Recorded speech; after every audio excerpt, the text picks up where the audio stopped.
If you're thinking of getting this Fellows paper shredder for the office, then this is my honest opinion and review. I've had this for about a year, and there's a few things I like about it and some things to bear in mind. Okay, so what I love about this is that unlike some paper shredders, when you shred, so if you move the setting to the play button, it will obviously shred the paper. But then you can move it to this setting and it reverses the direction of the shredding motor. So what this means is that, let's say you shred a bunch of paper, you always end up with a bunch of stuff stuck in the paper shredder, right? Whereas when you click reverse, it moves the motors back and all of that stuff that would normally be stuck gets released. So that's a really cool feature because in previous paper shredders I've had, they don't have that feature and the paper just gets stuck. There's always some left at the end that gets stuck inside the motor.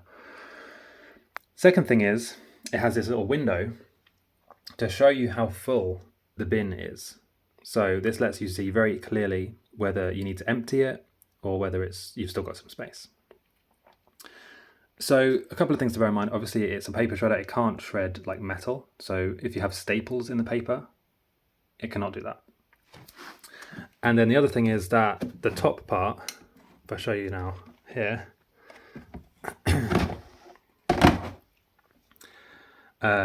this is pretty heavy. And by the way, this is just to show you how the shredder looks inside.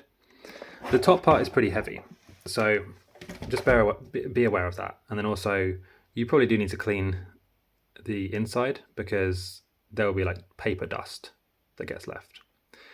This is what paper looks like once it's been shredded from this particular shredder. So as you can see, if I just get some of this, it's a crosscut, so it shreds it in two directions. It doesn't just put it into strips, it actually cuts it across as well, meaning that it's much more secure and private.